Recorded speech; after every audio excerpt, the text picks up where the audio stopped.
Abusia Ghana no esi ano de oman we no obi anwene Ghana ho enti wo ho no mu na wankasa wafa wo ho adwene esi am no kasa so kọ Adansi Asokwa constituency ni mu adanse ho no mu a agenda 111 hospital kufani ba obi esi ye no ye dada ne galamsey site ai esi am no kasa galamsey e koso ho no mu gidi ama videos aba ntana mo chroma ma sawo man for kra no omu de abufu de ni bre aba be kasa me ma nkyere mu no akere wadwen e de ama me e wo comment section hi Penyah block media me so say ni di mu obe like video no da ma bro subscribe button somebody click the notification icon of latest update na be kere wadwen ama me e wo comment section oba so a no ache post anya bia hwe na me kan phone nala money send app na de ama o USA o UK o pese send this ka e de ekofia na for say for my promo code no Penyah TV send this ka ekofia na o be charge $20 for free o send there e very fast o boss send na ye sent na no let's can hitting back Chroma money account e wo fie e ho na no na for asama $20 as a bonus for free. Let's go to the ebusia over 2024 about to go 2 year na vote turnout enema influence vote turnout na galamsey eka ho because ye be call elections ni mu no now there were a series of demonstrations against galamsey e wo Ghana ha rap the full Ghanaian Face Ghana group no and Ghana First Alliance group no just say omu ekwo bebrebe kan omu tam ebomu e ma na omu demonstration against the then government ekufo ba omu government MPP say omu ahwe ayehwe han ama galamsey ekos and for sure na galamsey ekoso there's no doubt na galamsey ekoso ana obi anya say on care it youth be kan mu bo ma na omu fight ana obi anya ni mu say they were fighting for Ghana not until there was a change in government. Ana NDC ba ye hone hu say nkofuko na omu galamsey hu demonstration no say na omu nyina obi afu sinanim se twene omu afu na di wo manim ana omu pe bibia di awu komani bre ana NDC use wo mu pay vote sabotage the government go pay vote eti Ghana fund the galamsey hu abufu to aba no take Kufa ene ba omia e ma Mahama e bai. Now, it was 31st January. Mahama tuna kunya so 7th January 2025 no. That January na ne ending 31st January. Ana Mahama din ka be kan say, ono na adina ba ne de, ono so galamsey so because ka in opposition. Mahama e blame government no. What I say? I say Kufa on stopping galamsey. E ma Kufa kwa throw challenge e ma Mahama say oba then abi afa galamsey hu but Mahama ka say ono de wo na wote so. It it is your duty to stop galamsey, not me. Don't ask me questions. Wona wa be mutu wona fight galamsey. 31st January 2025 no. Mahama send warning and appointees. Say ono na wa ba ne de on so galamsey so. It na appointee say bia wo ye MC DC wo ye minister wo ye hwan ono na afa wadwuma. Say wo chill. Say wo galamsey mu utu galamsey wo ye galamsey a. Eno ano no. Hey, you'll be dealt with a very swift and severe sanction. You be with severe sanction. Mahama eka that seminar 31st January 2025. And so how on 21st March 2025, yes, I a program be Mahama fellowship with the clergy. And the thank you tour na ba kwase, the praise and thanksgiving service na ba kwase. We jina ho no esa ka that seminar. Our commitment to afforestation must be accompanied by strict environmental law enforcement. And this is why under my administration, we will sustain the fight against illegal mining or galamsey. I've directed that no government appointee at any level should engage in any form of legal or illegal mining. If you want to be a miner, leave government and go and be a miner. You can't be in government and be a miner at the same time.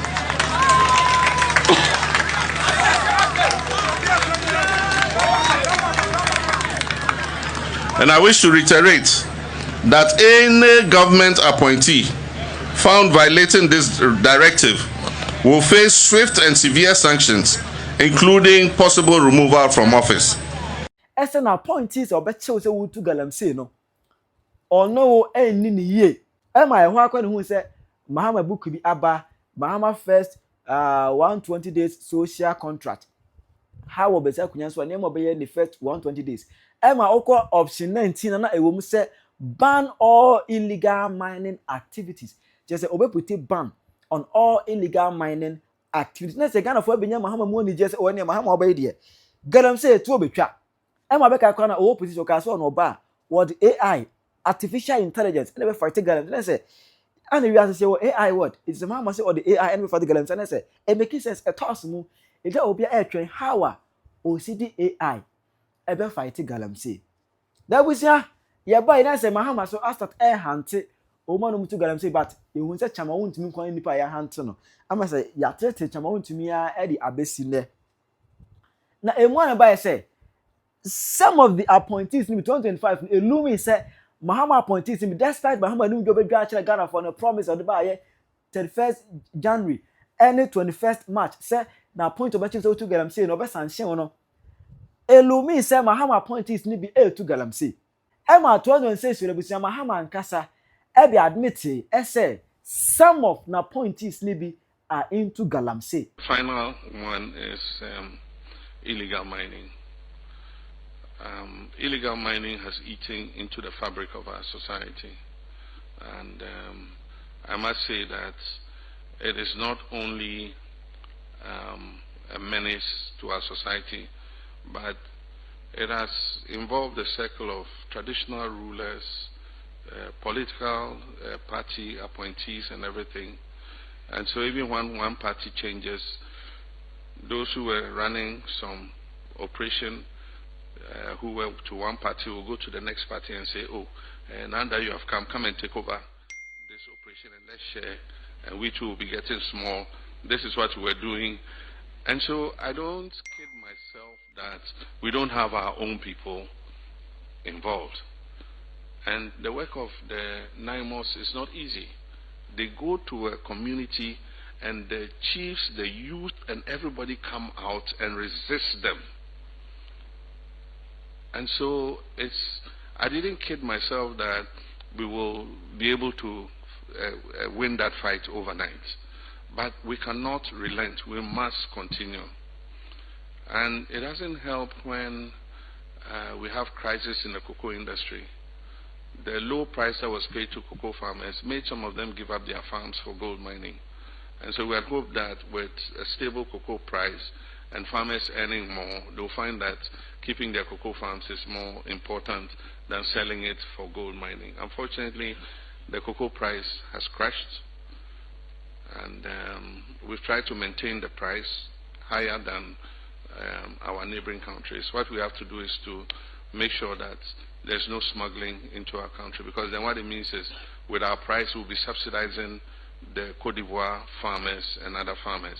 So we must make sure that we're not having cocoa smuggled in so that we are paying a higher price than they are paying.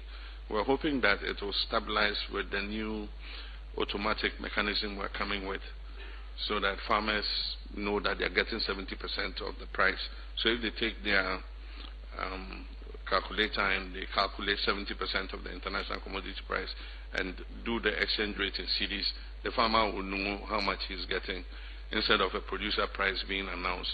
But like I was saying, we're going to put more effort into the Galamsey. One of the problems we have is we don't have patrol boats, especially on our waterways, for NIMOS to continue to patrol the waterways.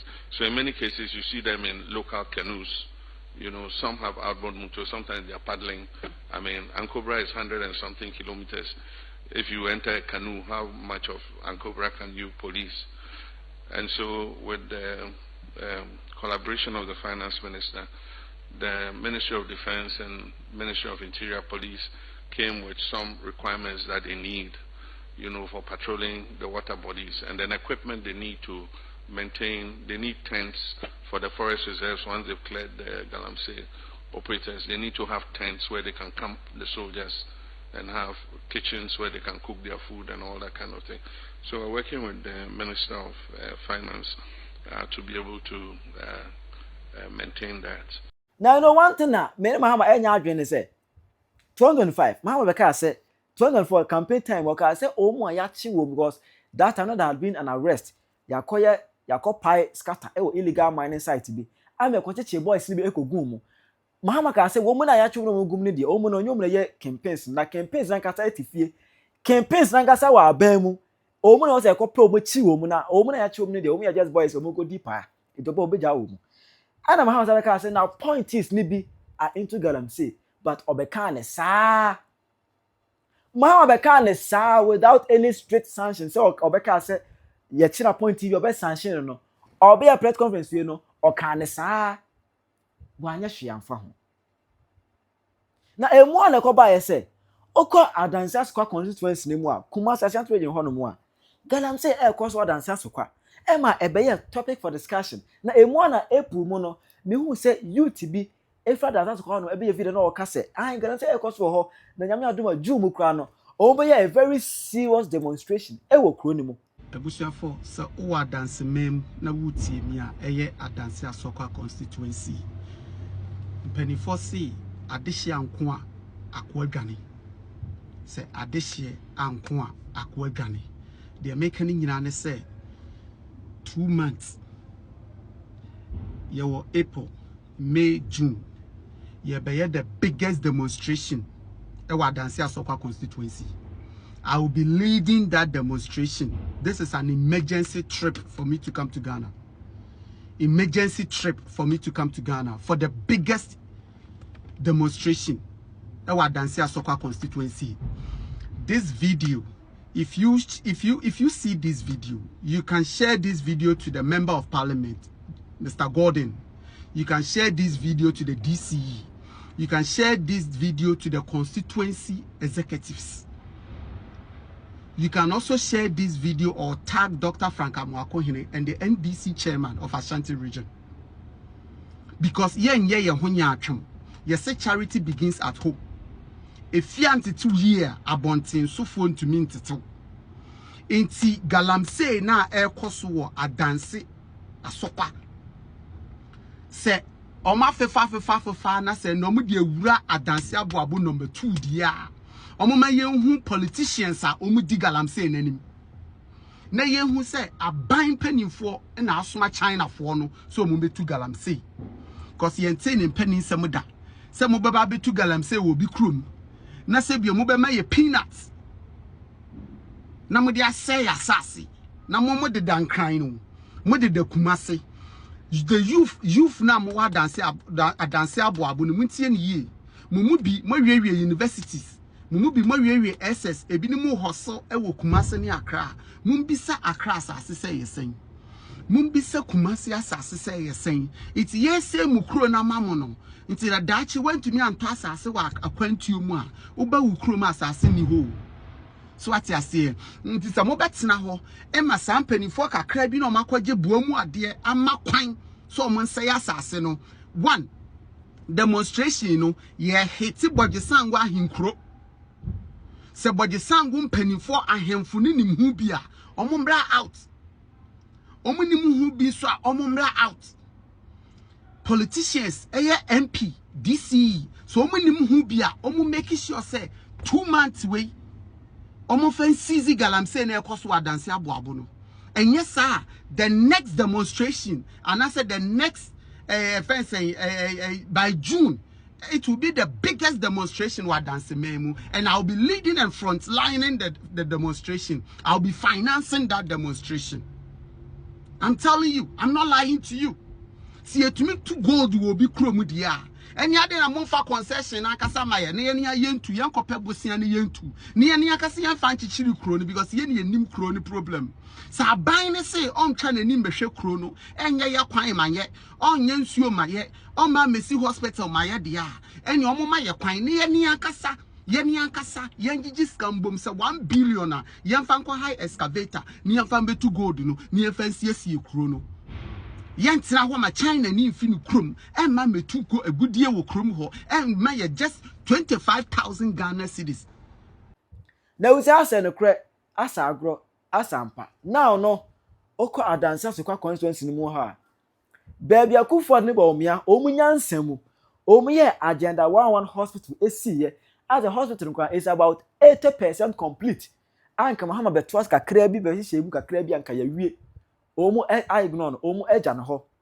Okwa ho no mu a that area baby a hospital is na general one baby hospital is no eho ana busua omodi adane galamsey site yo Ghana for me church obi bia mama brochire ba mo Ghana obi ahene ni so ade a very sad situation out here no baby am we here Adansi Asokwa one of the districts one of the district in Ashanti region na the way here galamsey na yetu e ho no na the main purpose in term video here who strategy e ho no oni ma de ko agenda 111 so many agenda 111 say hospitals are the then government no eso will see 101 hospitals no agenda 111 Adansi Asokwa ade ni si wo no na feature ene say the galamsey no yetu ade adu into what would see video we bia no Adansi Asokwa agenda 111 hospital no na say the yetu galamsey na de adu ho no ntimi no ka say no hospital a yesi say aka na complete say akosisen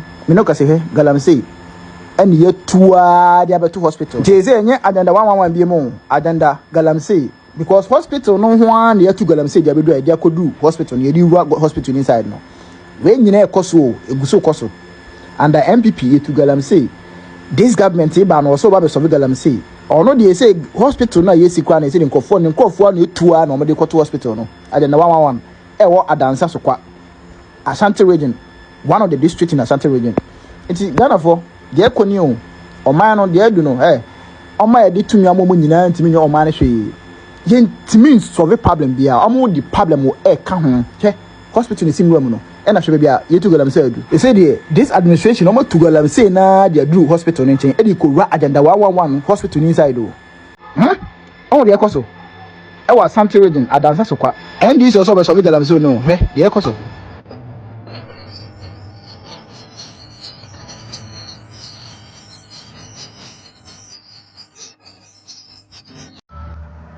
boss, I started a reclamation.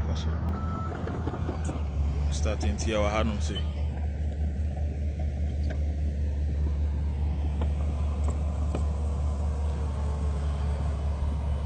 Those are not happening on started already. You see me video there, Chelsea, and everybody will say a cost.